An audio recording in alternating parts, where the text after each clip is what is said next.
Amis passionnés de BMBP, bonjour. Eh oui, la planète, comme je vous dis toujours, est généreuse.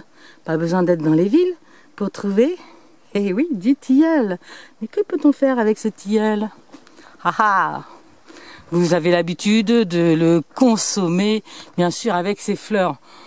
Alors celui-ci, je viens seulement de le découvrir, alors que je passe quand même régulièrement devant, faut le dire. Oui, oui. Eh, petit papillon, regardez le papillon. Regardez le papillon. Eh, intermède papillon. Est-ce que vous le voyez? Oui, hein, c'est obligé, vous le voyez, il est sur la feuille. Je vais zoomer un peu, regardez ça. Il est là, voilà. Donc comme je vous le disais, ben, sur ces feuilles, on va faire des choses, parce que vous le connaissez bien sûr, donc pour ses fleurs. Le tilleul est bien connu pour ses vertus, mais pas seulement. C'est quelque chose qui se fait depuis très longtemps et qu'on s'était un petit peu rappelé pendant la guerre, hein, quand il y avait un peu de difficultés alimentaires. C'est que, et nos ancêtres celtes, bien sûr, l'utilisaient. Papillon est parti, et ça tombe bien, je reprends. Ce sont simplement les feuilles. Je vais ramasser les feuilles. Et je vais en faire de la farine, les amis. Oui, oui, oui, vous avez bien entendu. De la farine de feuilles de tilleul. Allons, viens regarder, Albert. Et oui, les amis, on se retrouve aujourd'hui pour faire notre farine de feuilles de tilleul. Ouhou, c'est bien sec. Alors, comme vous voyez, j'avais mis ça sur 2 petites clayettes avec un petit filet de protection pour les insectes et aussi pour le vent. Comme ça, c'est bien. Et alors ça va être vraiment maintenant très très simple à faire. Il m'a fallu un petit moment, c'est vrai, pour que ça sèche. Ça dépend du temps. On va toujours utiliser notre ami moulin à café. C'est cette chose-là? Pourquoi moulin à café? Parce que si vous prenez un blender ou des choses comme ça, c'est pas fait pour moudre. Quand moi je fais des fines herbes dans mon petit moulin là, ça fait des fines herbes, ça fait pas, je veux dire, c'est pas de la poudre. On est d'accord? Donc voilà, pour ça, le mieux ça sera un moulin à grains, mais bon, pour l'instant... Quoique hier, j'ai eu un super cadeau. J'ai eu le déshydrateur Excalibur. La Rolls des Rolls et déshydrateur. Ça, c'est pour une autre vidéo, bien sûr. Je vais, dès le mois prochain, être à fond dans le déshydratage. Parce que c'est vraiment en automne qu'on va déshydrater le plus. Donc là, je veux dire, il va y avoir de la rentabilisation, les amis. Mais trêve de blabla. Là, pour l'instant, mes feuilles ne sont pas déshydratées. Elles ont été séchées par le soleil, tout simplement. Et maintenant, je vais les mettre. Alors, on les laisse entières. On n'enlève pas les tiges ni rien.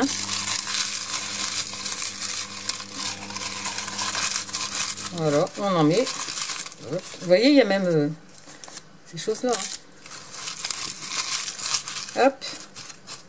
Je tasse pas, j'en mets pas une tonne. Ça va prendre un peu de temps, bien sûr, parce que mon récipient est petit.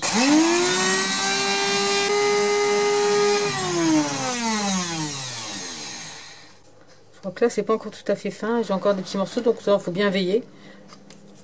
Ici, j'en ai fait. Regardez ce que ça donne. C'est un peu floconneux, hein. Bien sûr, on va pas avoir une poudre complète. Peut-être qu'avec un vrai moulin à grains, on aurait ça.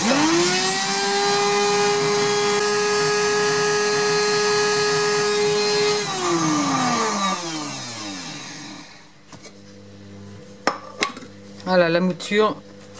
Je pense que je peux le faire encore pendant longtemps, j'aurais pas mieux. On va réessayer, vous allez voir. Vous allez voir que c'est la mouture qu'on peut avoir.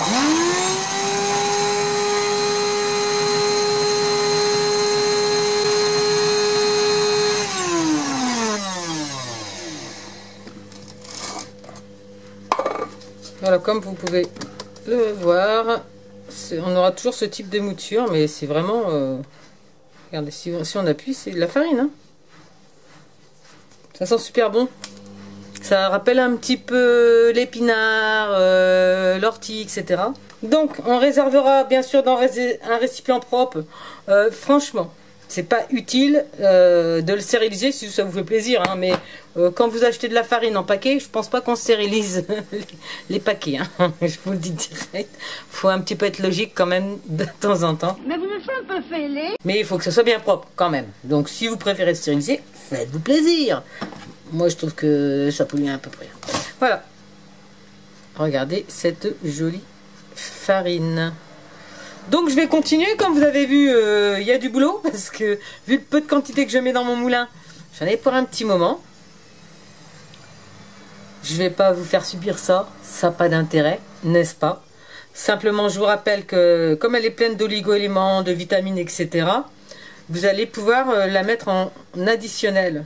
C'est-à-dire que vous allez l'utiliser, ou même vous pouvez saupoudrer vos pizzas ou vos trucs, enfin, je sais pas, les tartes, les choses comme ça. Mais sinon, dans la pâte, vous n'en mettrez jamais plus de 20% parce qu'après, ça va être trop friable, tout simplement. Voilà les amis, n'oubliez pas de mettre la petite étiquette avec la date et le contenant. Et puis régalez-vous, c'est la nature qui nous l'offre. Merci Mère Nature, nous on va aussi te protéger et ensemble on se dit à bientôt pour une nouvelle vidéo, toujours avec des tendances BMBP.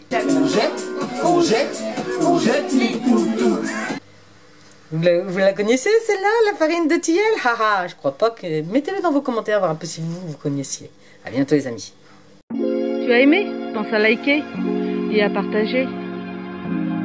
Si tu veux me suivre sur ce petit chemin qui est bon pour moi, bon pour la planète, pense à actionner la cloche de notification. À bientôt, François.